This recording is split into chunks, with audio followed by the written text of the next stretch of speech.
इस कार्यक्रम के निवेदक हैं श्री दिगंबर जैन लोकोदय तीर्थ क्षेत्र ट्रस्ट आगरा। ऐतिहासिक निर्माण में दान कर महापुण्य का अर्जन करें। श्री अनिल जैन, श्रीमती सुमन अनिल जैन, आकाश अनिल जैन, विकास अनिल जैन, शास्त्री अजीत जैन, फर्म सुमन सॉफ्टवेयर सॉल्यूशंस प्राइवेट लिमिटेड। नमः सिद्धेभ्यः, ओम नमः सिद्धेभ्यः, ओम नमः सिद्धेभ्यः। नमो अरिहन्ताणं, नमो सिद्धाणं, नमो ऐरियाणं, नमो अज्जायाणाहुणं। वन्दितु सर्वसिद्धे धुपममलमणोपमं गदिं पत्ते बोच्छामि समय पाहड़ मिणमो सुद केवली भड़िदम। मेरे पवित्र मन में गुरुदेव आओ, मैं शास्त्र वाचन करूं प्रतिभा जगाओ। अरिहंत भासित सभी श्रुत देवताओं, क्या बोलना अब मुझे तुम ही बताओ।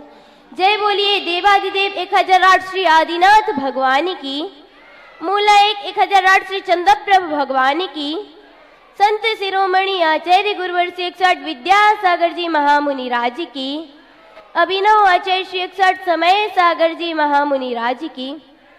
जय बोलिए मिथ्यात्व भंजक परमोपकारी संत निर्यापक श्रमण मुनिपंग श्री सुधा सागर जी महामुनि राज की, अढ़ाई दीपस्थ समस्त मुनि राजों की। इस कर्म प्रधान संसार में हम जैसे कर्म करते हैं हमें वैसा फल प्राप्त होता है और वैसा ही फल हमें भोगना पड़ता है। कर्म प्रधान विश्व करी राखा, जो जस करहि तस फल चाखा। एक बार पूज्य गुरुदेव जेल में प्रवचन के हेतु गए। वहां पर उन्होंने कैदियों से वार्तालाप किया। कुछ कैदियों ने उन्हें अपना अपराध बता दिया कि इस कारण मुझे जेल की सजा मिल रही है, परंतु उनमें से एक कैदी ऐसा था जो गुरुदेव से कहता है, हे गुरुदेव, मैंने कोई भी पाप नहीं किया, कोई भी अपराध नहीं किया, परंतु फिर भी मुझे सजा मिल रही है। गुरुदेव कहते हैं, ऐसा नहीं होता, बिना अपराध के किसी को सजा नहीं मिलती। वह पुनः कहता है कि नहीं गुरुदेव, मैंने कोई अपराध नहीं किया, परंतु फिर भी मुझे सजा मिल रही है। गुरुदेव कहते, ऐसा हो नहीं सकता, तुमने जरूर कोई ना कोई अपराध किया होगा जिसकी तुम्हें सजा मिल रही है।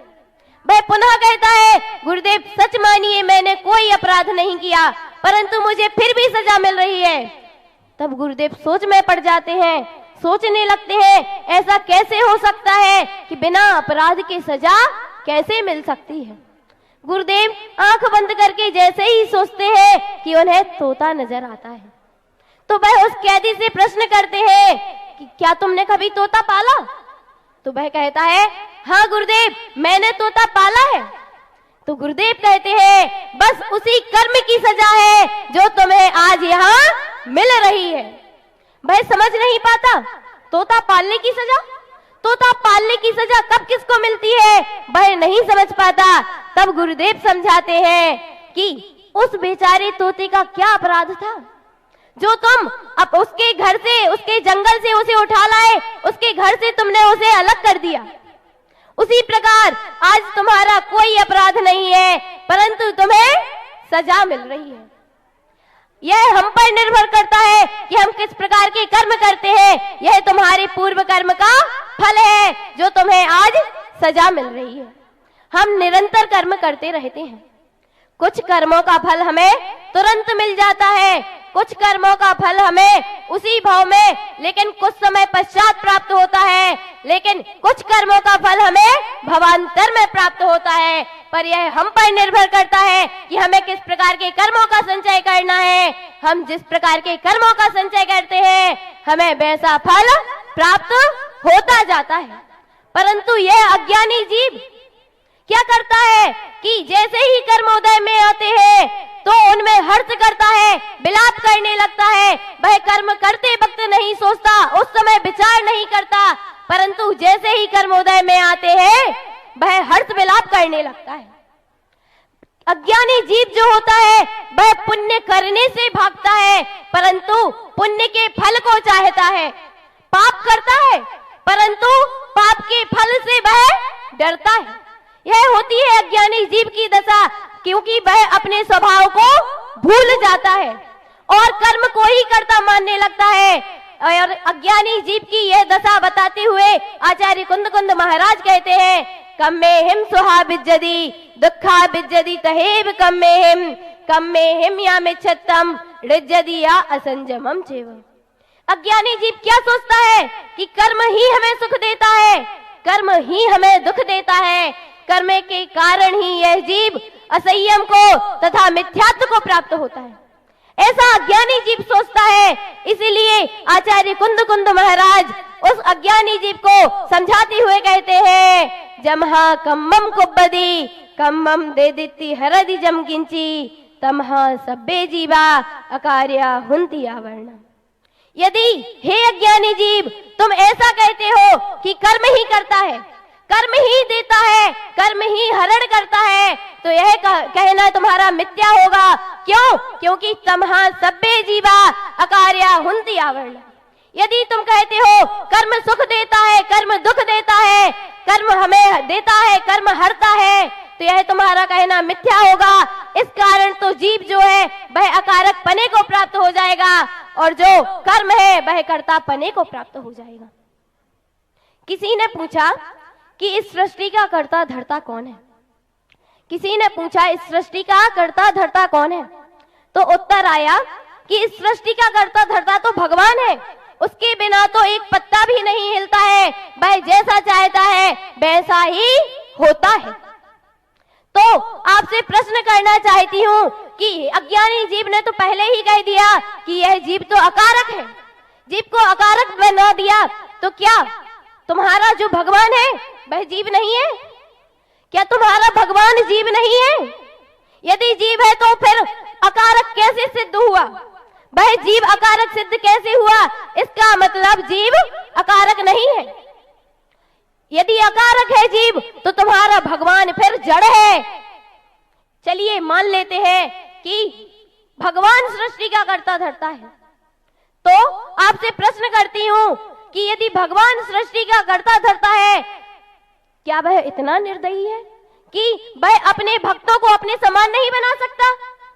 जब सृष्टि का कर्ता धर्ता भगवान ही है तो वह चाहे अपने भक्त को अपने समान बना सकता है, वह चाहे तो इस सृष्टि में सब परिवर्तन कर सकता है, सबको सुखी कर सकता है, सब कुछ बदल सकता है, वह सबको अपने समान बना सकता है।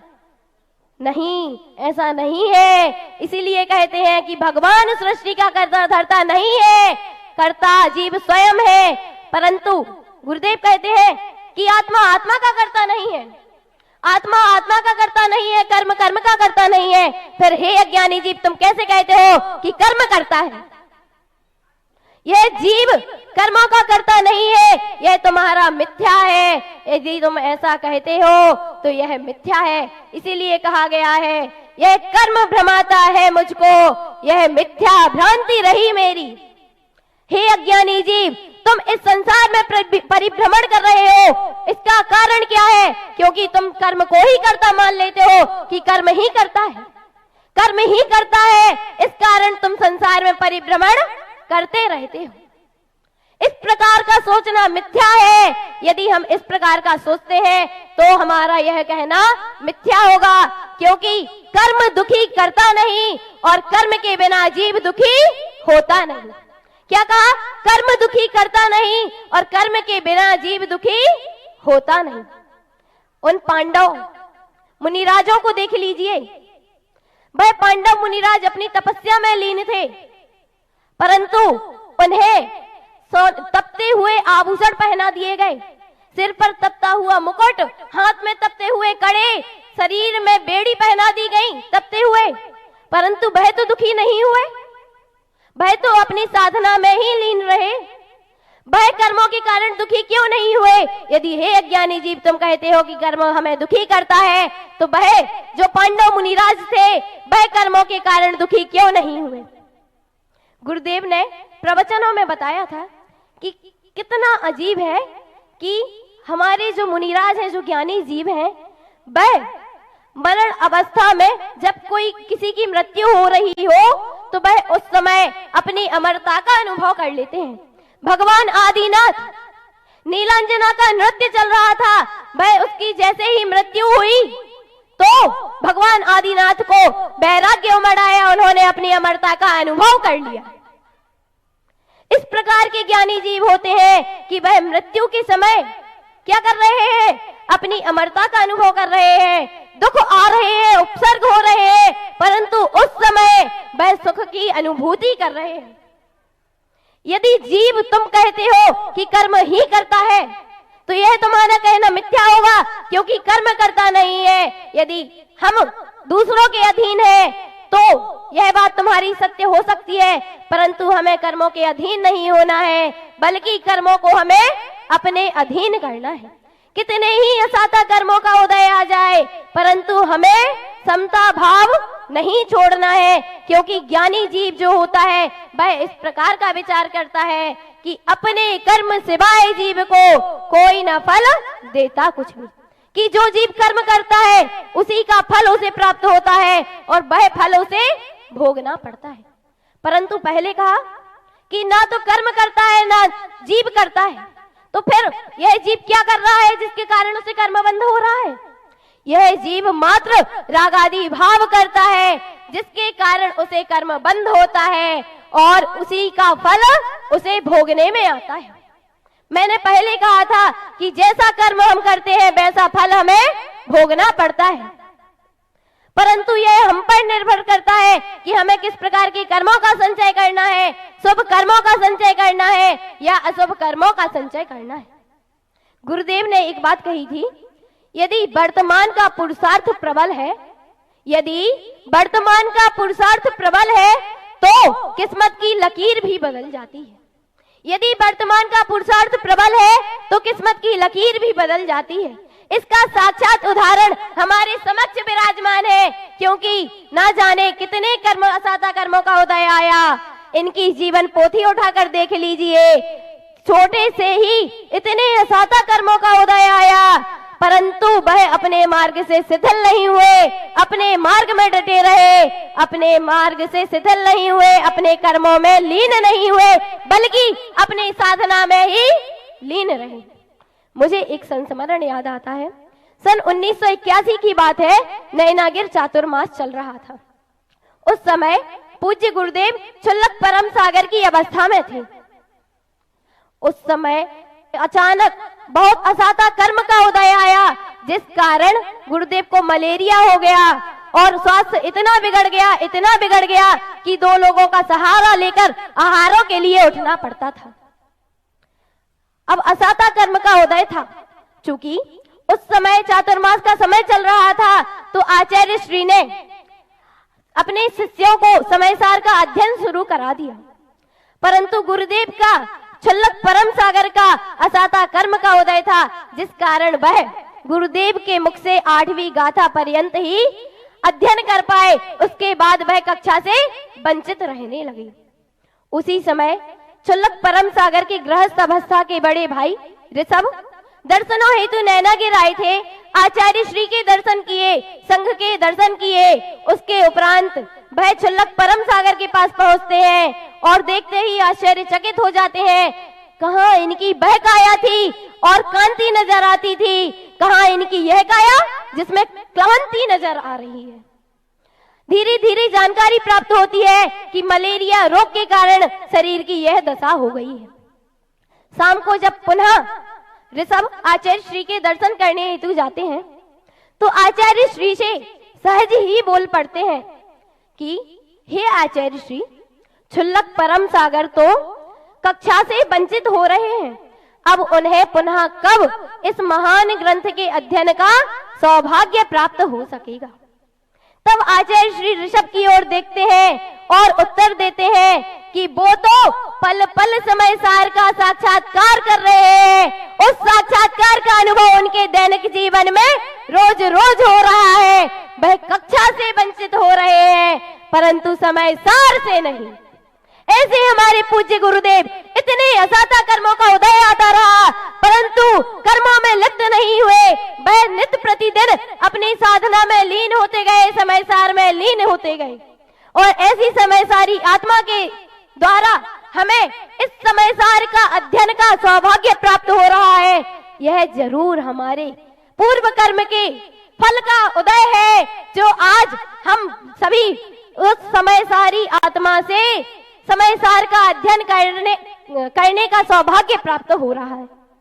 हे गुरुदेव, मैं आपसे बस इतना ही कहना चाहूंगी कि आप मेरा अतीत है और मैं आपका भविष्य हूं। हे गुरुदेव, आपने जिस प्रकार अपने कर्मों को नष्ट कर लिया और इस अवस्था को प्राप्त हो गए, हे गुरुदेव, उसी प्रकार मैं भी अपने कर्मों को नष्ट करके भवांतर में पुरुष पर्याय को प्राप्त करके मुनि व्रत को धारण कर सकूं, यही मेरी भावना है। मैं अंतिम 4 पंक्तियों के माध्यम से अपनी बात को विराम दूंगी कि यह हमारे प्रबल पुण्य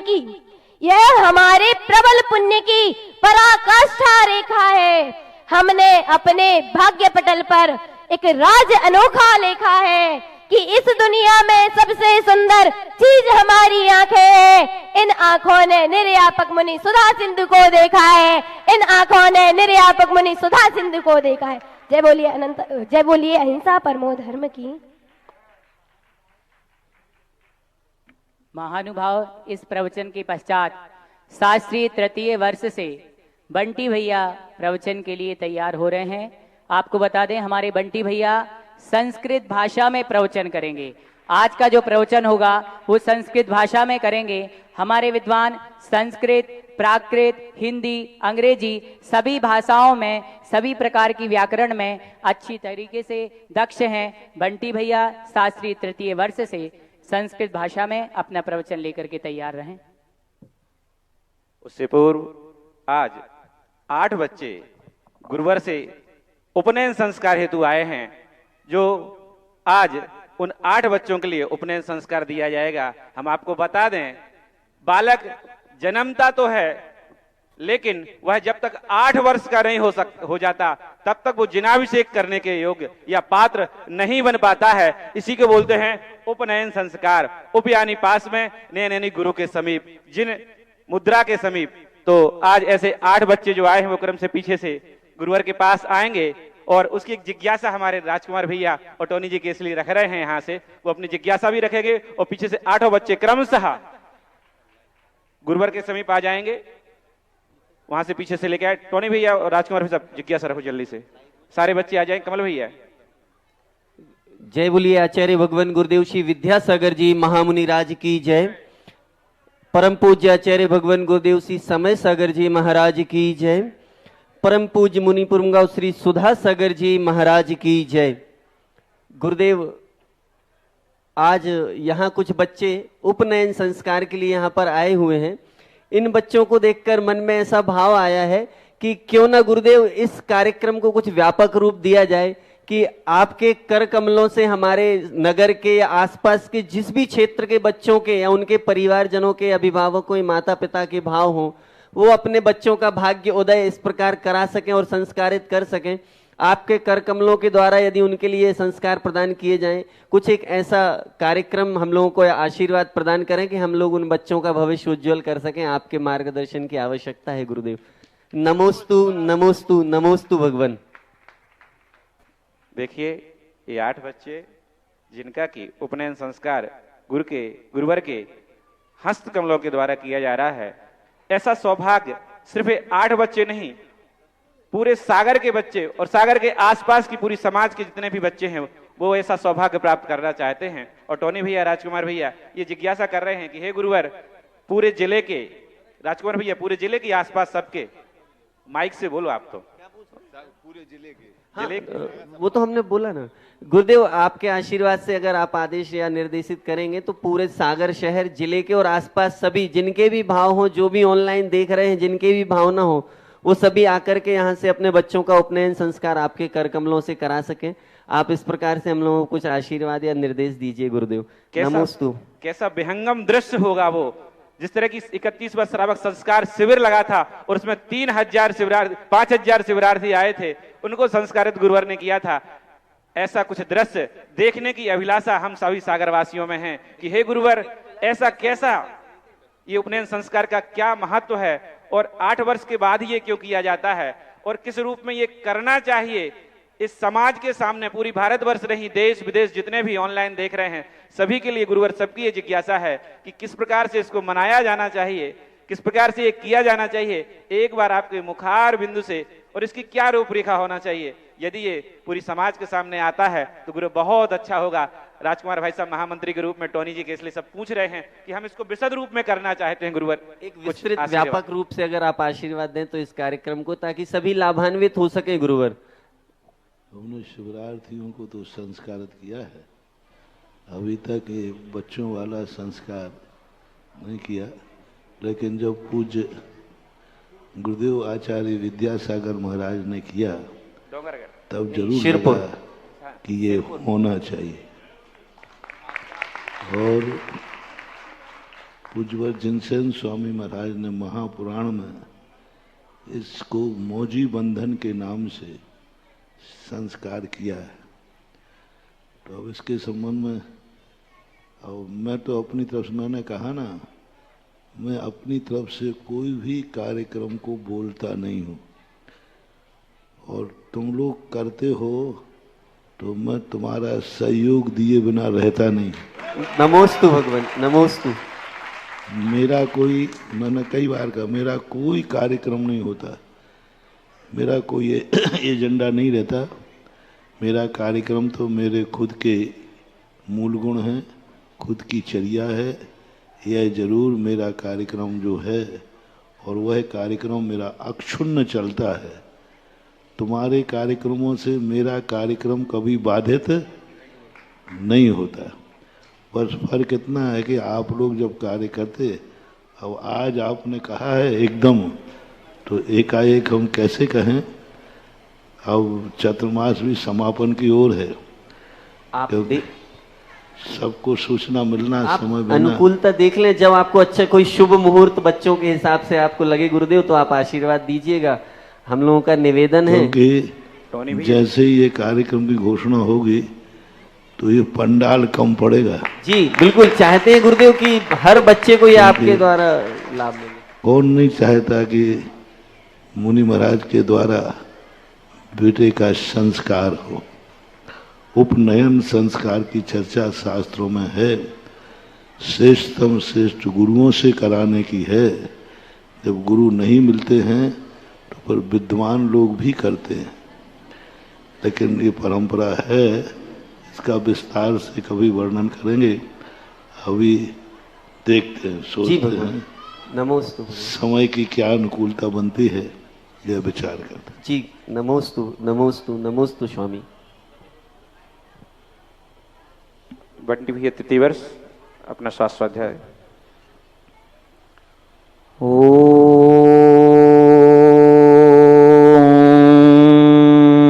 नमः सिद्धेभ्यः। ॐ नमः सिद्धेभ्यः। जय श्री ओम नमः सिद्धेभ्यः। नमो अरिहन्ताडं नमो सिद्धाडं नमो आयरियाडं नमो वज्रायाडं नमो लोये सवसाहुडम्। देवी श्रीश्रुतदेवते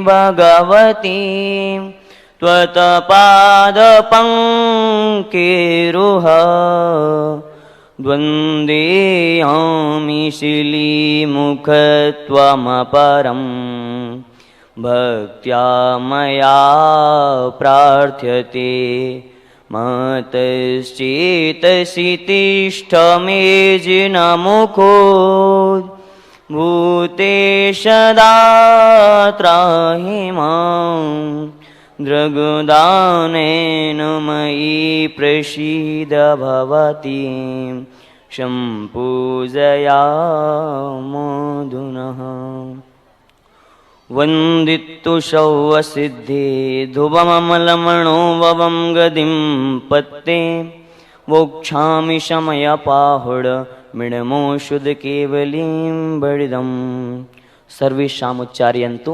जयतेतरम् प्रथम तीर्थेश्वरस्य श्री आदिनाथ जिनेन्द्रास्य आचार्य गुरुदेव श्री विद्यासागर मुनीन्द्रस्य मुनिपुंगव श्री सुधासागर मुनीन्द्रस्य एकदा कश्चिन नगरे संसार दुःखात् निर्विण्णः एकः स्वहिताकांक्षी मनुष्यः आचार्य वर्य सम्मुख उपविश्य एकः प्रश्नं पृच्छति। सः कथयति, हे मुनिः, अस्मिन् संसारे सुखः कुतोऽस्ति? अस्मिन् संसारे सुखः कुतोऽस्ति? आचार्यः वदति, अस्मिन् संसारे सुखः कुतोऽपि न जायते। सः अचम्बितः भवति, प्रतिप्रश्नं करोति, हे गुरुवरः, सत्यमेव अस्मिन् संसारे सुखः कुतोऽपि न जायते? आचार्यः वदति, सत्यमेव अस्मिन् संसारे सुखः कुतोऽपि न जायते। तर्हि सुखः कुतः अस्ति? आचार्यः वदति, सुखः तु मोक्षे अस्ति। सुखः तु मोक्षे अस्ति। तर्हि मोक्षमार्गस्य स्वरूपं किं? तत्प्राप्ति उपायोऽयं किम्? आचार्यः वदति, यदा संसारी आत्मा अष्टानां कर्माणां कलंकात् निर्लिप्तो भवति तदवस्थानां मोक्षः। तत्प्राप्ति उपायोऽयं किं? तर्हि आचार्यः वदति, सम्यक् दर्शन ज्ञान चारित्राणि मोक्ष मार्गः। सम्यक् दर्शन, सम्यक् ज्ञान, सम्यक् चारित्र त्रयाणां रूप्य एकमेव भवति, तन्नाम मोक्ष मार्गः, न तु भिन्नं भिन्नम्। अर्थात् सम्यक् दर्शनमेव मोक्ष मार्गः नास्ति, सम्यक् ज्ञानमेव मोक्ष मार्गः नास्ति, सम्यक् चारित्रमेव मोक्ष मार्गः नास्ति, अपितु सम्यक् दर्शन, सम्यक् ज्ञान, सम्यक् चारित्र यदा त्रयाणाम् एक रूपो भवति तन्नाम मोक्ष मार्गः। सम्यक् दर्शनं मोक्ष मार्गस्य प्रथमं सोपानं वर्तन्ते। सम्यक् दर्शनं मोक्ष मार्गस्य प्रथमं सोपानं वर्तन्ते। तर्हि सम्यक् दर्शनं किम्?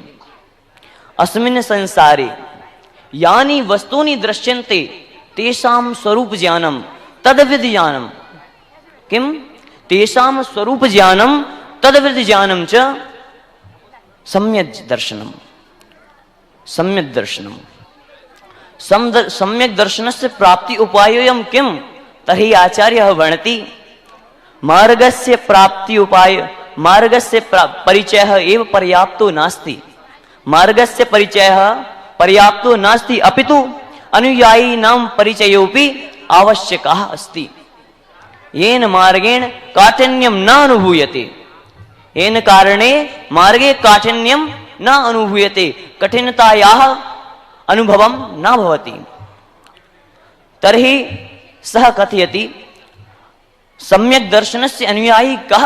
मोक्ष मार्गस्य अनुयायी कः? आचार्य कुन्ददेव स्वग्रन्थ मध्ये कथयति, एकं जनस्य रूपं वियमुक्किट्ठ सावयाणन्तु अवरठ्याण तय्यं चौथम पुणलिंग दंशनम मनथि। अर्थात अस्मिन् संसारे मोक्ष मार्गस्य अनुयायी प्रथमं जनस्य रूपम्, एकं जनस्य रूपम्, अर्थात मुनिलिंगम निर्ग्रंथलिंगम। अर्थात निर्ग्रंथा यथा आचरति तद अनुसरणीयम्। निर्ग्रंथः यथा आचरति तद अनुसरणीयम्। अस्मिन् प्रसंगे आचार्य कुन्ददेव स्वामी समयसार ग्रंथ मध्ये कथयति, व्यवहारियो पूर्णो दोर्णवि लिंगाणि भड़दि मोक पहे ऋक्षेणोदुणिक्षति मोक्ष पहे सव्वलिंगाणि। अर्थात व्यवहारेण तु मुनि श्रावकयो द्वयोपि लिंगाणि मोक्ष मार्गे निमित्तानि वर्तन्ते, किंतु निश्चयेन संसारस्य एकोपि लिंगः, संसारस्य कोपि लिंगः मोक्ष मार्गे सहायः न वर्तन्ते। द्रव्यलिंगम, भावलिंगम, मिथ्यालिंगम, कोपि लिंगम, संसारस्य कोपि लिंगः मोक्ष मार्गे सहायः नास्ति। किंतु आचार्यः जयसेन स्वामी स्वटीकायां कथयति यथा कोपि मुनि निर्विकल्प समाधौ स्थितौ तर्हि सह न विचारयन्ति अहम मुनि श्रावको वा, अहम द्रव्यलिंगम, अहम भावलिंगम किम, सह न विचारयन्ति। तर्हि द्रव्यलिंगम माहात्म्यम किम तत्तु निरर्थकम यास्यते। द्रव्यलिंगस्य महत्वम किम, किमर्थम मुनिः द्रव्यलिंगम धारयति भावलिंगम धारयति। तर्हि आचार्यः कथयति वयं पूजायामपि पठावः द्रव्यस्य शुद्धि मदिगम्य यथानुरूपम भावस्य शुद्धि मदिकामदिगन्तु कामः। अर्थात द्रव्य शुद्धे बिना भाव सिद्धिम न जायते, द्रव्य लिंग धारणे बिना भाव लिंगोपि न जायते। आचार्य कुंद कुंद स्वामी स्वग्रंथ मध्ये कथयति द्रव्य लिंगे बिना भावलिंगम न प्राप्नोति। द्रव्यलिंगम किम माहात्म्यम। आचार्य कथयति देहाधारेण तु, किम कथयति, देहाधारेण तु मनुष्यः, देहाधारेण तु मनुष्यः ज्ञानम ध्यानम च अनुष्ठानम जायते। देहाधारणे न तु आत्माधारेण। ज्ञानम ध्यानम कदा भवति, देहाधारेण न तु आत्माधारेण। किंतु केचन नराः अस्मिन् काले कथयन्ति, ते किं कथयन्ति, अस्मिन् पंचम काले मुनिनः नास्ति, अस्मिन् पंचम काले मुनियः न सन्ति। तर्हि आचार्य कुंद कुंद स्वामी महाराज स्वग्रंथ मध्ये कथयति भरे दुस्सम काले धम्म झाड़म हवे साहुस्स, भरे दुस्सम काले धम्म झाड़म हवे साहुस्स तम अप सहावठिदे रहुमन्नै सोवियन्नानि। अर्थात ये नराः मुनीनां पूजां वदनां न च कुर्वन्ति ते मनुष्य रूपेण अपि उलूकाः समान वर्तन्ते, मनुष्य रूपेण अपि उलूकाः समान वर्तन्ते। यदि कोऽपि कौशिकशिशोः प्रति प्रश्नं पृच्छति, यदि कोऽपि कौशिकशिशु अर्थात उलूकाः शिशवः, यदि कोऽपि उलूकाः शिशवः प्रति प्रश्नं पृच्छति सूर्यस्य स्वरूपं किम, तर्हि सः किं कथयति, तर्हि सः किं वदति, किमपि न वदति। किमर्थं, सः न जानन्ति सूर्यस्य स्वरूपं, सः न जानन्ति तस्य तेजम्। तथैव अस्मिन् काले, अस्मिन् पंचम काले, दुस्सम नामनि पंचम काले जनाः न जानन्ति मुनियः स्वरूपं, जनाः न जानन्ति मुनियः तेजम्। तर्हि आचार्य कुंद कुंद स्वामी कथयति अमराण वन्द्याणं रूपं दट्टूण शील सह्याणं ये गारवं करन्ति ते सम्मत विविज्या होन्ति। अर्थात शील सहित रूपं दृष्ट्वा ये जनाः न पूजयन्ति न च वन्दनां कुर्वन्ति ते सम्मत विविज्या होन्ति, निश्चयेन मिथ्यात्ववादी भवति, मिथ्यात्ववादी भविष्यन्ति। अस्मिन् संसारे ये जनाः मुनियः न जानन्ति न मानन्ति न च पूजां कुर्वन्ति, तर्हि अहं कथामि अस्मिन् कलिकाले मुनियः न सन्ति, ते सर्वे अत्र पश्यन्तु, ते सर्वे अत्र पश्यन्तु द्रव्यलिंगम भावलिंग युक्त परम वीतरागी स्वरूपिणः समय सारोपदेष्टा साक्षात् समय सार स्वरूपः मिथ्यात्व भंजकः मम आराध्यः पूज्य गुरुदेव मुनिपुंग श्री सुधा सागरः अत्र विराजन्ते। एतस्मात् कारणे अहम अत्र संस्कृत भाषायां वक्तुं शक्नोमि। अहम किमपि न जानामि, अहम न जानामि प्रवचनम्, अहम न जानामि संस्कृतम्, प्रवचनं नैव जानामि संस्कृतम्, प्रवचनम नैव जानामि नैव जानामि संस्कृतम सुधा गुरोः पश्यामि करोम्यहं गुणगायनम। सुधा गुरोः पश्यामि करोम्यहं गुणगायनम।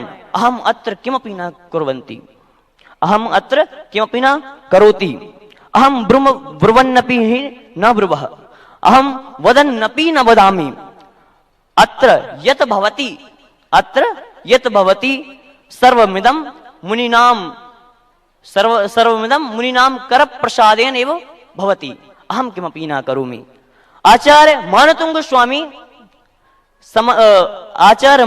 स्वामी भक्तामर मदे कथयति अल्पश्रुतं श्रुतवतां परिहासधाम त्वद भक्तिरेव मुखरी कुरुते वलान्मां यत्को किलः किल मधु मधुरं विरौति तच्चाम्रचारु कलिकानिकरैक हेतु। अहं तु अल्पज्ञोऽस्मि, अहं किमपि न जानामि, अहं तु अल्पज्ञोऽस्मि, अहं किमपि न जानामि। अहं यत् कथयन्ति मुनिवराः पश्यं तत्पश्चात् अहं यत् कथनं करोमि तत्समयसारम्। कोऽपि नीतिकारेण उक्तं च कृतमुपकारं विस्मरन्ति न साधवः। अर्थात ये साधु जनाः भवन्ति ते उपकारं न विस्मरन्ति। अहम अपि मुनिवरस्य मम गुरो उपकारं न विस्मरन्ति। अहम स्वजीवने सर्वदा अहम मुनेः उपकारं न विस्मरन्ति। कोऽपि नीतिकारेण उक्तं च एकप्यक्षरं यस्तु शिष्यं गुरोः निवेदयेत् पृथिव्यां नास्ति यद्द्रव्यं तद्द्रव्यं सो नृणी भवेत्। अर्थात अस्मिन् पृथिव्यां कोऽपि द्रव्यः नास्ति यः गुरोः उपकारं पूर्णं करोति। अस्मिन् पृथिव्ये कोऽपि द्रव्यः नास्ति। अर्थात अहं द्वौ पंक्तिं वदामि, अन्यथा शरणं नास्ति त्वमेव शरणं मम तस्माद् कारुण्य भावेन रक्ष रक्ष गुरुवरः, रक्ष रक्ष गुरुवरः। बोले निर्यापक श्रवण मुनिपुंगव श्री सुधा सागर जी महाराज की। अंत समय में मात्र 4 पंक्तियां कहना चाहूंगा। है शब्दों में सामर्थ्य नहीं, है शब्दों में सामर्थ्य नहीं जो गुरुवर के गुण गा पाए, है शब्दों में सामर्थ्य नहीं जो गुरुवर के गुण गा पाए, है नहीं ये संभव कि छोटे गागर में सागर आ जाए, है नहीं ये संभव छोटे से गागर में सागर आ जाए। पर मैंने छोटे से गागर में सागर को भरते देखा है, पर मैंने छोटे से गागर में सागर को भरते देखा है। समय सार में चरिया को उन सुधा सागर को देखा है, समय सार में चरिया में उन सुधा सिंधु को देखा है। बोले मुनिपुंगव श्री सुधा सागर जी महाराज की जय। आप सभी लोग जोरदार कलतन ध्वनि से हमारे विद्वानों का और विदुषी बहनों का यहाँ सम्मान करेंगे। और हम चलते हैं सीधे, अपने हाथों को जोड़ें पूज्य श्री के पावन श्री चरणों में। हे भगवान नमोस्तु, हे भगवान नमोस्तु, हे भगवान नमोस्तु। आपकी मंगलमयी दिव्य देशना हम सब जीवों का मोक्ष मार्ग प्रशस्त करे। हे भगवान नमोस्तु, नमोस्तु, नमोस्तु।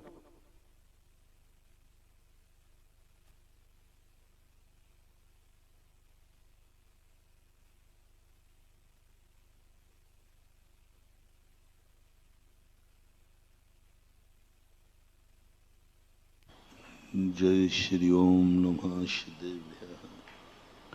पंच परमेष्टि भगवान की आचार्य श्री गुरुवर कुंद महाराज की, आचार्य श्री गुरुवर विद्यासागर महाराज की।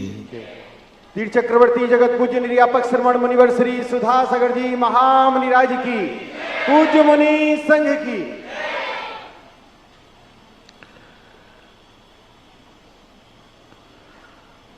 हमारी वह सत्ता जो सारे सत्ताओं का ज्ञान करा दे, हमारा वह ज्ञान जो सारे जगत को ज्ञानी बना दे, हमारी वह दृष्टि जो सारे जगत को पवित्र कर दे, हमारा वह विचार जो जगत को समस्त दोषों से मुक्त कर दे, हमारी वह पवित्रता अपवित्र को भी पवित्र कर दे। हमें जगत को पवित्र नहीं करना है, हमें स्वयं पवित्र होना है। जगत पवित्र होने से मैं पवित्र नहीं होऊंगा, लेकिन ये संभावना है कि मेरे पवित्र होने से जगत जरूर पवित्र हो जाएगा। जगत की पवित्रता कभी किसी को पवित्र बनाने में निमित्त नहीं बनती, लेकिन हमारी पवित्रता जगत को पवित्र बनाने में जरूर निमित्त बनती है। उपादान इतना पवित्र हो जाए कि जो भी उपादान को छुए वो भी पवित्र हो जाए। जल को पवित्र नहीं करना है। आज तक कोई जल गंधोदक नहीं बना, आज तक कोई जल से भगवान नहीं बना, लेकिन दुनिया में देखा जाता है भगवान को पाकर के वह पापी जल भी पावन हो जाता है। कोई जल को पाकर आज कोई पावन नहीं हुआ। जल किसी को पूज्य नहीं बना पाया, लेकिन एक महान आत्मा जब पूज्य बनती है तो निकृष्ट आत्मा को भी पूज्य बना देती है। जल पृथ्वी काय है, तुच्छ है, निम्नगा जिसका स्वभाव है, निम्नगा जिसका स्वभाव है, नाम ही जिसका निम्नगा है, लेकिन एक पवित्र आत्मा का स्पर्श पाते ही वह गंधोदक की संज्ञा पा जाता है, पूज्य बन जाता है। किसी मूर्ति से आज तक कोई भगवान नहीं बने, लेकिन एक पवित्र आत्मा भगवान से एक पाषाण की मूर्ति भगवान बनते देखी गई है। पवित्र आत्मा के बैठने से आधार से आधे पवित्र नहीं होता, आधे से आधार पवित्र होता है। आधार पवित्र हो जाए तो आधे भी पवित्र हो जाएगा, ऐसा कोई नियम नहीं है, होता भी नहीं कभी। आज तक कभी आधार पवित्र नहीं हुआ। पहले आधे पवित्र होता है तो आधार पवित्र होने की संभावना दिखती है। आधार पहले आधे, द्रव्य पहले शुद्ध नहीं होता है, गुण शुद्ध होते हैं। द्रव्य सिद्ध नहीं होता है, गुण सिद्ध होते हैं। केवली भगवान का द्रव्य तो अभी अशुद्ध ही है, लेकिन ज्ञान गुण शुद्ध हो गया, निर्मल हो गया। हम आधार को पवित्र करने में लगे हैं, हम जमीन को पवित्र करने में लगे हैं। जमीन कभी भी पवित्र होगी नहीं, और कोई भी जमीन तुम्हें पवित्र कर नहीं सकेगी। लेकिन यदि तुम पवित्र हो गए तो जमीन को सारा जगत पवित्र मानकर पूजेगा, जैसे सिद्ध क्षेत्र। गिरनार की यात्रा पर नेमिनाथ भगवान के दर्शन करते हुए मुझे यही विकल्प आया। मैंने कि भगवान मुझे कुछ नहीं चाहिए, क्या आपकी पवित्रता, ये डूंगर के दर्शन करने, इस पहाड़ के दर्शन करने में हजारों किलोमीटर से चल के आया। राजस्थान से यात्रा शुरू हुई थी। क्या राजस्थान में पहाड़ नहीं है? यहाँ के पहाड़ों में वहाँ के पहाड़ों में कोई अंतर ही नहीं नजर आया। ऐसे पहाड़ तो बहुत सारे हुआ, कोई भेद नजर नहीं आया। सभी पहाड़ एक समान हैं, सभी पापी जीवों ने बनाए हैं, सभी पृथ्वी काये हैं, सभी स्थावर है और स्थावर पाप प्रकृति है। पापियों के ढेर तो सारे जगत में भरे पड़े हैं। जितने ये पहाड़ हैं सब पापियों के ढेर हैं, पापियों के ढेर हैं, पापियों के ढेर हैं। जब जब जो भी दुनिया में पहाड़ दिखे तो समझ लेना चाहिए ये पापियों का ढेर है। ये तो सब जगह भरे पड़े। यहां क्या है इस गिरनार में, लेकिन ऐसा क्या चमत्कार था प्रभु, ऐसी क्या शक्ति थी आपकी पवित्रता कि आप जिस पहाड़ पर बैठे वो पहाड़ आज मुनियों के लिए भी वंदनीय हो गया।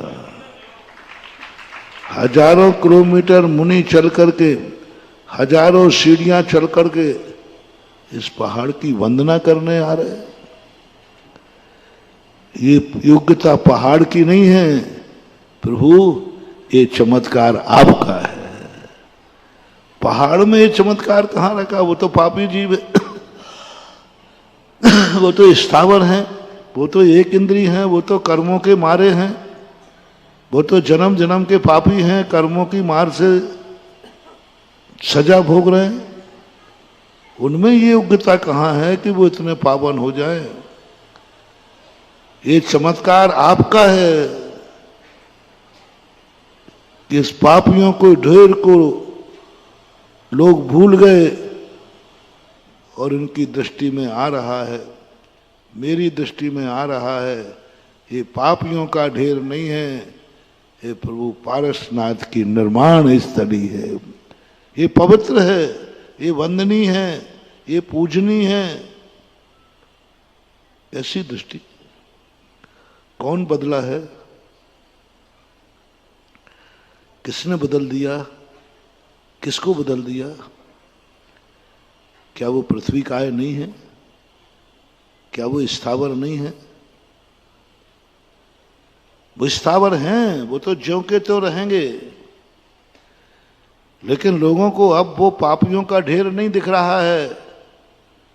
अब नेमिनाथ भगवान की निर्माण स्थली दिख रही है, और निर्माण स्थली कभी पापियों का ढेर नहीं हो सकता। निर्माण स्थली पापियों का ढेर नहीं हो सकता। उसमें तो महान पुण्यात्माएं, एक ऐसी पावनता। तो मैंने मीनाथ भगवान से मैंने तो कुछ नहीं मांगा, मैंने कहा भगवान बस मुझे तो एक आशीर्वाद दे दो, मेरा मन वचन काय, मेरा द्रव्य गुण पर्याय भी इतनी पावन हो जाएं, इतनी पावन हो जाएं कि मैं जिस पहाड़ पर बैठूं वो पहाड़ भी पावन हो जाए। स्वयं पावन होना अलग चीज है, लेकिन ऐसी पावनता जाग जाए जो तुम्हें छुए वो भी पावन हो जाए। ये है पावनता, ये है महानता। महान वह नहीं है जो महान है, धनवान वह नहीं है जो धनवान है। भक्तांबर के अंदर आया, धनवान वह है जिसके आश्रय में धनहीन आवे वो भी धनवान हो जाए, इसका नाम धनवान है। उन धनकों से क्या मतलब है जो अपने आश्रित को धनवान न कर पाए। भूत्या सतम ये है नात्म शमम करो। हे भगवान, क्या मतलब है उन धनकों से, क्या मतलब है उन पवित्र आत्माओं से जिनके संपर्क में आने पर कोई पवित्र ना हो पाए। ओह क्या बात महानुभाव, उपादान क्या है, समय सार चमत्कारों का भंडार है। चमत्कारों का कोई मंत्र आज तक ऐसा नहीं हुआ जो दूसरे को पावन कर दे, स्वयं को पावन कर दे। मंत्रों से हम कुछ पा नहीं सकते, मंत्रों से कुछ प्राप्त होता नहीं है। मंत्रों से तो बस बाधक तत्व हटा सकते हैं। कोई हमें परेशान कर रहा है तो हम मंत्र से हटा सकते हैं, कोई अनिष्ट को हम दूर कर सकते हैं मंत्र के माध्यम से। मंत्रों के माध्यम से हम कर्मों की निर्जरा भी कर सकते हैं, बाधक तत्व को हटा देंगे। लेकिन साधक तत्व की उपलब्धि बाधक मंत्र से नहीं होगी, साधक तत्व की उपलब्धि तो समय सार से होगी। मंत्र हम जपते हैं, क्या मिलता है? क्या मिलता है? पाप हट जाता है, पुण्य बन जाता है। हम वो पावनता प्राप्त नहीं कर सकते। समय सार एक मंत्रों से और बड़ा चित चमत्कारी है, बहुत शक्तिमान है, जो इतना पावन तुम्हें करेगा, इतना पावन करेगा कि तुम ही पावन नहीं, जो तुम्हें देखेगा, जो तुम्हारा ध्यान करेगा उसका मन पावन हो जाएगा, जो तुम्हें आंखों से देखा उसकी आंखें पावन हो जाएंगी, जो तुम्हारे शब्दों को सुनेगा उसके कान सब पावन हो जाएंगे, जो तुम्हारा नाम लेगा उसका मुख पावन हो जाएगा, जो तुम्हारे चरण छुएगा उसके हाथ पावन हो जाएंगे, जो तुम्हारे जीवन का कोई भी कार्य करेगा वो पापी भी पावन हो जाएगा, पतित से पावन बन जाएगा। स्वयं ही नहीं, ये शक्ति समय सार के अंदर है, ये चमत्कार समय सार के अंदर है। आज तक कोई भी शक्ति दुनिया में ऐसी नहीं है। चरणान योग हमें पावन बनाता है,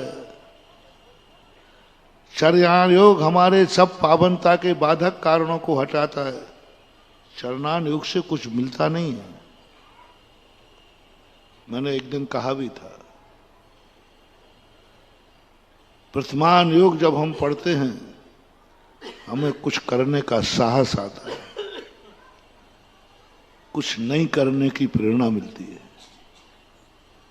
प्रथमान योग को पढ़ने से पापियों के चरित्र पढ़ते हैं तो मन करता है पाप से दूर हो जाओ, पुण्यात्माओं का चरित्र पढ़ते हैं तो लगता है पुण्यात्मा बनने का प्रेरणा मिलती है। कर्म सिद्धांत में हमें बाधक तत्व का ज्ञान होता है। दुनिया में बाधा क्या है? कौन है हमारी जिंदगी में रोड़ा डालना? कौन लाता है संकट?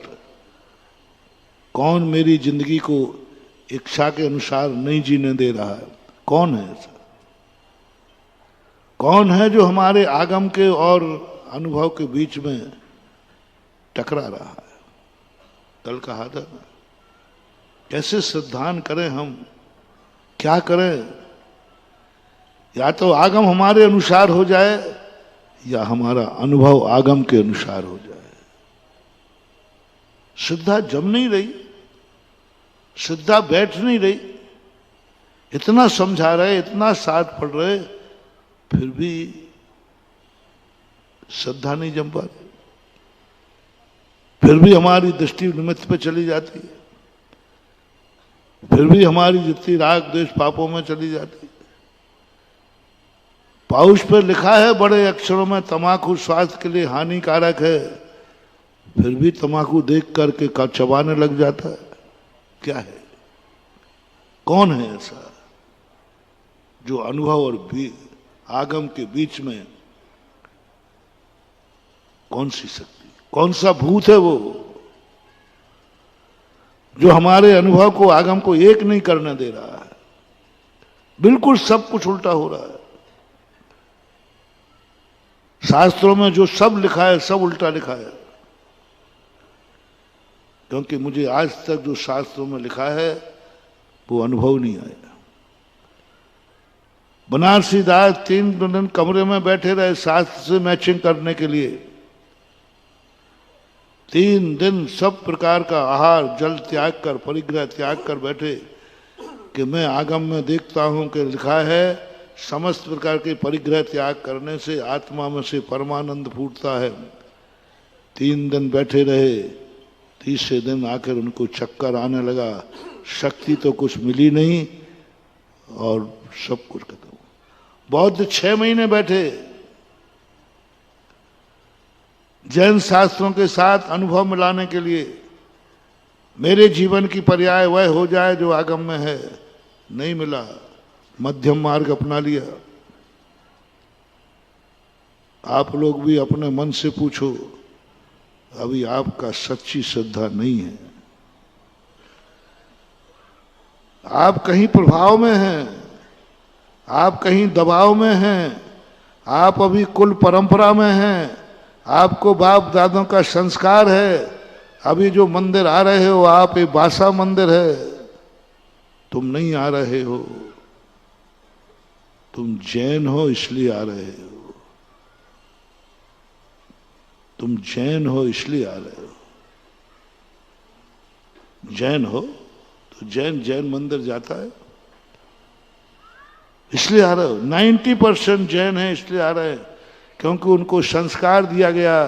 जैनी जिनेंद्र को मानता है, जैनी के गुरु निर्ग्रंथ होते हैं, जैनी की 7 जनवाणी होती है। तुम नहीं बोल रहे हो, ये जैन जाति बोल रही है,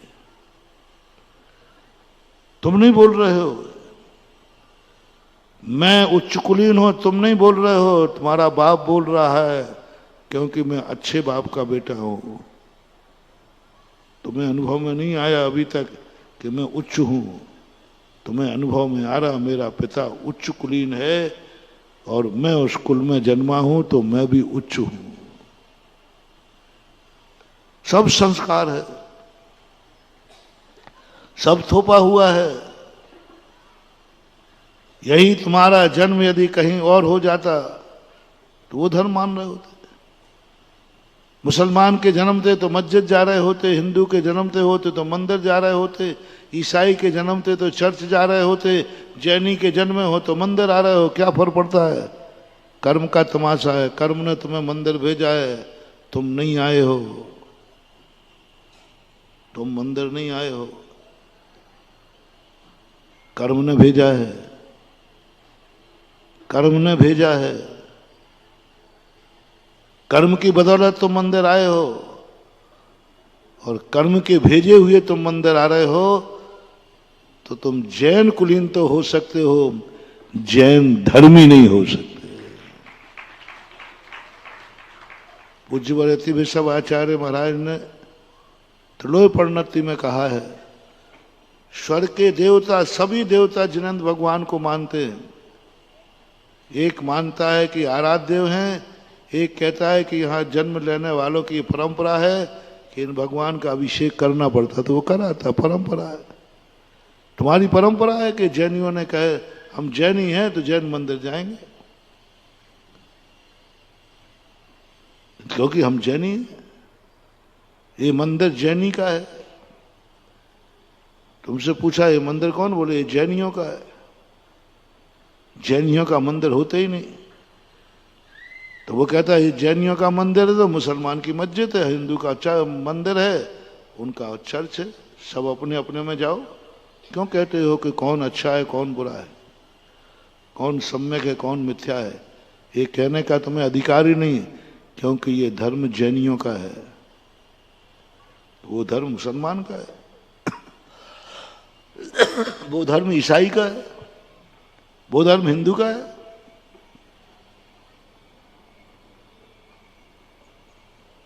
सबके अपने अपने धर्म हैं। यदि सभी धर्मों को उनके मानने वालों की तरफ से सोचो तो उनके मानने वालों को सब धर्म, अपने अपने धर्म सबको अच्छे लगते हैं। तुम क्या खा रहे हो? जैनी हैं हम, जैनी रात में नहीं खाते। ठीक है, तुम जैनी हो इसलिए रात में नहीं खाते हो, तो मैं मुसलमान हूं, रात में खाता हूं, मेरा रोजा खुलता है, इसमें ऐतराज क्या है? क्योंकि तुम जैनी हो इसलिए रात में नहीं खाते, जैनी हो इसलिए रात में नहीं खाते हो। तुम जैनी हो इसलिए जैन मंदिर आते हो, तुम जैनी हो इसलिए आलू प्याज नहीं खाते। वो कहता हम ईसाई हैं, हम तो मांस खाते हैं, हमारे मांस खाता है, क्योंकि हम ईसाई हैं, ईसाई मांस खाता है, जैनी मांस नहीं खाता। बात खत्म हो गई, क्योंकि तुम जैनी हो। जैनी हो इसलिए मांस नहीं खाते हो, तो वो अजैन है, वो ईसाई है, मांस खाता है, क्या फर्क पड़ता है। तुम जैन हो इसलिए जैन धर्म मानते हो, वो बौद्ध है, बौद्ध धर्म मानता है, ऐतराज क्या है। सब अपने अपने हैं। जो जो तुम जैनी मानकर कर रहे हो कि मैं जैनी हूं इसलिए मैं ये कर रहा हूं, ये सब जैन मिथ्या दृष्टि का लक्षण है, द्रव्य धर्मी का लक्षण है, द्रव्य से श्रावक है। मैं मुनि हूं इसलिए देख के चलता हूं, मिथ्या दृष्टि। मैं मुनि हूं इसलिए खड़े होकर आहार लेता हूं, मिथ्या दृष्टि।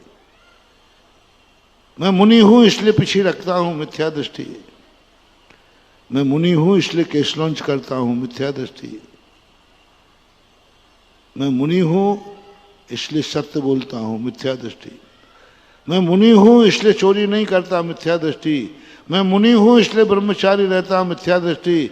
मैं मुनि हूं इसलिए परिग्रह नहीं रखता, मिथ्या दृष्टि, क्योंकि मैं मुनि हूं।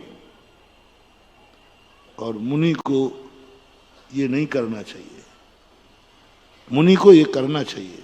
मैं मुनि हूं इसलिए देख के चलता हूं, मिथ्या दृष्टि। हेतु क्या बनाया, मैं मुनि हूं इसलिए देख के चलता हूं, मिथ्या दृष्टि। मैं वृत्ति हूं इसलिए सामायिक करता हूं, मिथ्या दृष्टि। मैं मुनि हूं इसलिए प्रतिक्रमण करता हूं, मिथ्या दृष्टि। मैं वृत्ति हूं, मेरी प्रतिमाएं हैं, इसलिए मैं सामायिक कर रहा हूं, मिथ्या दृष्टि। जो जो तो क्रियाएं तुम कहीं मान के करते हो मैं वृत्ति हूं, मिथ्या दृष्टि। तुमसे कहा तुम रात में भोजन कर लो, बोले नहीं करूंगा। बोले क्यों, मेरी सौगन है, मेरा नियम है, मिथ्या दृष्टि। मेरा नियम है कि मैं रात में नहीं खाता हूं, नियम है भाई, खेती खत्म कर दिया, मिथ्या दृष्टि। मैं गणंत नहीं खाता हूं क्योंकि मैं नियम लिए हूं, मिथ्या दृष्टि। मैंने नियम लिया है, मेरा नियम है, इसलिए मैं ये नहीं करता हूं, मिथ्या दृष्टि। रावण ने सीता को क्यों नहीं छुआ, मेरा नियम है कि मैं बिना इसकी इच्छा के छूंगा नहीं, नियम है, मिथ्या दृष्टि। नियम है इसलिए नहीं छू रहा है, नियम है इसलिए नहीं खा रहे हो, नियम है इसलिए रात का त्याग है, नियम है इसलिए मंदिर आ रहे हो, नियम है इसलिए तो महाराज का प्रवचन सुन रहे हो, नियम है। तुम नहीं आए हो, तुम्हारा नियम के मारे हो, तुम नहीं हो, तुम नियम के मारे हो। नियम भेज रहा है, नियम परेशान कर रहा है, नियम कह रहा है बैठ सामायिक में, समय हो गया सामायिक का। कौन कह रहा है, नियम कह रहा है, क्योंकि मेरा नियम है कि मैं 5 माला फेरूंगा, मिथ्या दृष्टि। नियम है, नियम है इसलिए मैं कर रहा हूं, ये सब द्रव्यलिंग की बात है, मिथ्या दृष्टि की बात है। सब प्रेरित हो, और 99 लोग यही धर्म कर रहे हैं। बच्चों से पूछना चाहूंगा, बच्चियों से पूछना चाहूंगा, झूठ मत बोलना, तुम यहां आए हो या भेजे गए हो। झूठ बोले कौआ काटे छी। यदि ये कह दिया जाता कि ऐच्छिक है, जिनको जाना हो जाओ, नहीं जाना हो तो जाओ, सब मालूम है, अंदर की बात है। ऐच्छिक कर दिया जाता तो कितनी संख्या कम हो जाती, कितनी संख्या कम हो जाती। कह नहीं सकते। वो तो नियम बनाया है कि कोई भी नहीं जाएगा, जो नहीं जाएगा वो दंडित किया जाएगा, 5,000 रुपये का फाइन है। तो तुम समय सार में नहीं बैठे हो, वे 5,000 रुपया बचाने के लिए बैठे हो बेटा, क्योंकि फाइन रख दिया, नहीं जाओगे तो 5,000 का चालान है। अरे भैया चलो, तो तुम समय सार नहीं पढ़ रहे हो, तुम 5,000 रुपया बचा रहे हो। पूजन का समय हो गया, झूठ मत बोलना। कितने बार तुम लोग पूजन करने जाते हो, भैया अभी नहीं गए तो फाइन लग जाएगा। फाइन के डर के कारण से तुम पूजन करने चले जाते हो, नहीं फाइन लग जाएगा। अरे भाई मोबाइल रखना, मोबाइल रखोगे अभी छात्रावास से निकाल दिए जाओगे, फाइन किया जाएगा, हो सकता है मोबाइल भी चला जाए। ये डर के कारण मोबाइल नहीं रखे हो। यदि एक्सेक कर दिया जाए मोबाइल तो झूठ मत बोलना, समय सार पढ़ रहे हो, सत्य बोलना सीखो। डॉक्टर से और गुरु से कभी झूठ मत बोलना, नहीं तो तुम कभी भी तुम्हारी बीमारी ठीक। डॉक्टर से बीमारी छुपाओगे, गुरु से दोष छुपाओगे, समझ लेना तुम्हारा बेड़ा गर्क होने वाला है। डॉक्टर से बीमारी नहीं, गुरु से कोई दोष नहीं छुपाना। यदि एक चेक कर दिया जाता मोबाइल तो कितने लोग छोड़ देते। मुझे नहीं लगता कोई एक आध बचता।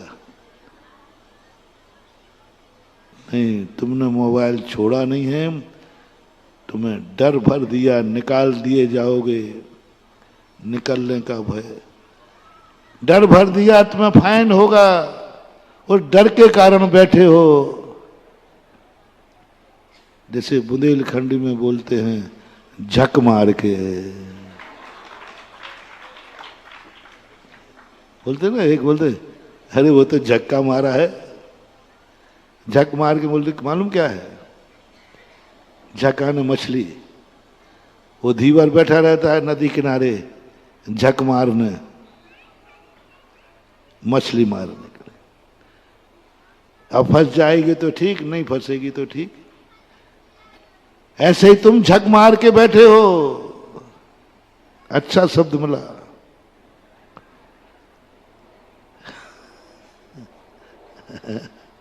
झक मार के बैठे हो। अब झक कितने द्वारा? फाइन के द्वारा, डर के द्वारा, भय के द्वारा, जाति के द्वारा। जाति जैन हो इसलिए बैठे हो,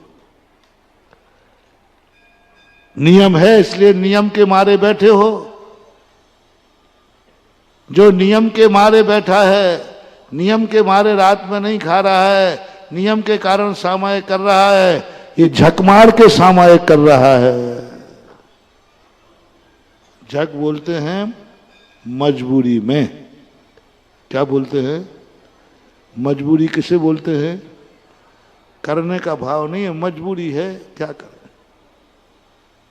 अब आए थे महाराज ने नियम दे दिया तो ले लिया, अब ले लिया तो मजबूरी में कोई कार्य करना पड़े उसको बोलते हैं झक मार के। तुम सामायिक किस लिए कर रहे हो? झक मार के। तुम मंदिर किस लिए आए हो? क्योंकि जैन हो, तो झक मार के। समय सार किस लिए पढ़ने बैठे हो? झक मार के। हम मुनि महाराज हैं, हमें लगा लो, कोई चिंता नहीं करो। हम देख के क्यों चल रहे हैं? क्योंकि हमारा नियम है झक मार के। हम सामायिक कर रहे हैं झक मार के। हम तुम्हें पढ़ा रहे हैं झक मार के, तुम पढ़ रहे हो झक मार के। क्या करें? संस्थान खोला है तो पढ़ाना तो पड़ेगी, झक मार के। अब मुनि बना हूं तो केशवन तो झक मार के। क्या करके? केश लोन कर रहा हूं, क्या करूं? मुनि बनाऊं तो केश लोन तो करना ही पड़ेगा झक मार के। अब मुनि बनाऊं तो प्रतिक्रमण तो करना ही पड़ेगा। मूल गुण भैया झक मार के। मंदिर गया हूं, वंदना करना है, आपके पूजा करना है, आवश्यक है, इसलिए करना पड़ेगी भैया झक मार के। पूरी मुनिचर्या में लगा, क्योंकि मैं मुनि हूं मुझे करना पड़ेगा, क्योंकि मैं मुनि हूं झक मार के। जितनी भी क्रियाएं मुनि की हो रही हो, हम खड़े होकर हार ले रहे हैं क्योंकि मैं मुनि हूं झक मार के। मैं देख के खा रहा हूं क्योंकि मैं झक मार के खा रहा हूं, देख रहा हूं। मुझे यहां चलना है, पीछे उठा लूं? और पीछे क्यों उठा रहे हो? मैं मुनि हूं ना, मैंने पीछे उठाई झक मार के। सब में लगा देना। और यदि मैंने नहीं पाला तो मैं भ्रष्ट हो जाऊंगा झक मार के। तो भ्रष्ट हो जाऊंगा, लोग मुझे मुनि नहीं मारेंगे, इसलिए मैं मुनिचर्या पाल रहा हूं झक मार के। क्योंकि यदि मैंने मुनिचर्या नहीं पाली तो लोग फिर मुझे मुनि इसलिए पालना रुको पालना झक मार के, क्योंकि लोगों के डर। और यदि मैंने मुनिचर्या नहीं पाली, दोष लगाया, तो नरकों में पड़ूंगा, दुर्गति हो जाएगी। कर्मों की मार की डर से पाल रहा है झक मार के। बचो, कहां से बचोगे? झक मार के बचो। पहले मैं जैन हूं, मेरा धर्म जैन है, क्योंकि मैं जैन हूं झक मार के। मुनि महाराज बन गया। मुनिराज बनने के बाद भी अब और सब छोड़ दो, मंदिर क्यों जा रहे हो? अरे मैं जैनी नहीं कहलाऊंगा और मेरी दुर्गति होगी। अब दुर्गति कर्मों के मार से तू नहीं, जब पाप कर रहा है झक मार के। पाप क्यों नहीं कर रहे हो तुम? मेरी दुर्गति हो जाएगी। मुनि पद से भ्रष्ट होकर नरकों में पड़ूंगा। नरकों के डर से तू मुनि व्रत पाल रहा है झक मार के।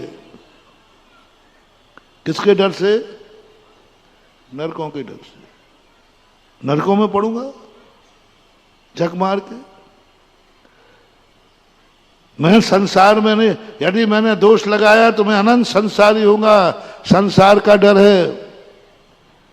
एक व्यक्ति को गुस्सा आया था, मन में आया इसको मार डालूं, पर मारा क्यों नहीं?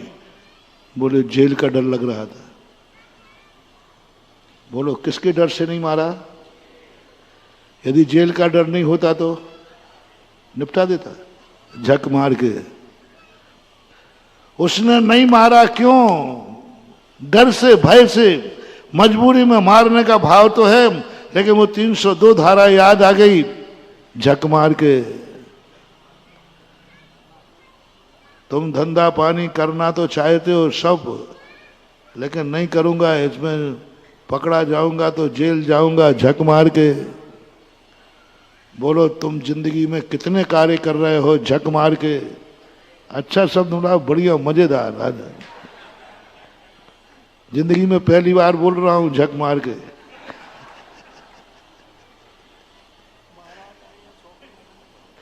महाराज आए हैं, चौका लगाना का पड़ेगा झक मार के।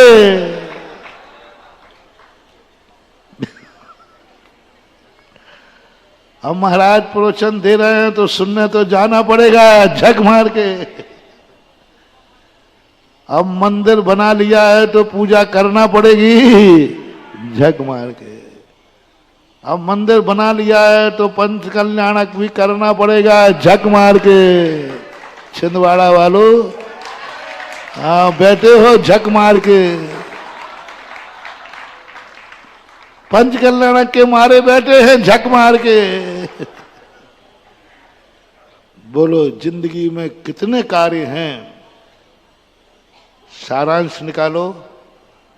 कितने कार्य तुम भय से, लोभ से और मोह से कर रहे हो झक मार के? कितने कर रहे हो? कितने कर रहे हो? कल्पना करो। जिंदगी में एक कार्य बताओ जो तुम बिना मजबूरी के कर रहे हो, बिना नियम के कर रहे हो, बिना डर के कर रहे हो। हमें भी ले लेना। समय सार यही कहता है, कोई भी कार्य करो झक मार के मत करो। बस समय सार का सबसे बड़ा मंत्र है।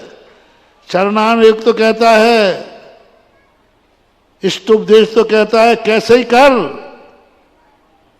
झक मार के कर, चाहे नियम के मार के कर, चाहे संसार के डर के कर, चाहे पुलिस के डर से कर, हिंसा मत कर। कौन कह रहा है? जैसे बने तैसे तो हिंसा मत करना। धूप से छाया बली, द्रव्य वृत्तों की चर्चा इष्टोपदेश में की, कोई बात नहीं, मैं इसलिए नहीं कर रहा हूं नर। हाँ बोलो कोई बात नहीं, चलेगा, प्रशंसनीय है। डर के करो, भय से करो, लोभ के करो, जैसे बने तैसे करो, धर्म करो। जैसे बने तैसे, चाहे डरा के छुड़ाओ बच्चे का भोजन रात का, चाहे कहो बच्चा रात में खाएगा सींग निकल आएंगे। तो बच्चे ने कहा फिर महाराज मम्मी सींग, तो फिर छोड़ता हूं। चरणानु कहता अच्छा किया, चाहे डरा के किया चाहे धमका के किया, डरा के किया चाहे धमका के किया, पाप तो नहीं किया। डरा के करो, धमका के करो, लोभ से करो, कैसे भी करो, धर्म करो। चरणानु कहता चलेगा, चलेगा। इस कार्यक्रम के निवेदक थे श्री दिगंबर जैन लोकोदय तीर्थ क्षेत्र ट्रस्ट आगरा। ऐतिहासिक निर्माण में भूदान कर महापुण्य का अर्जन करें। श्री अनिल जैन, श्रीमती सुमन अनिल जैन, आकाश अनिल जैन, विकास अनिल जैन, शास्त्री अजीत जैन, फर्म सुमन सॉफ्टवेयर सॉल्यूशंस प्राइवेट लिमिटेड।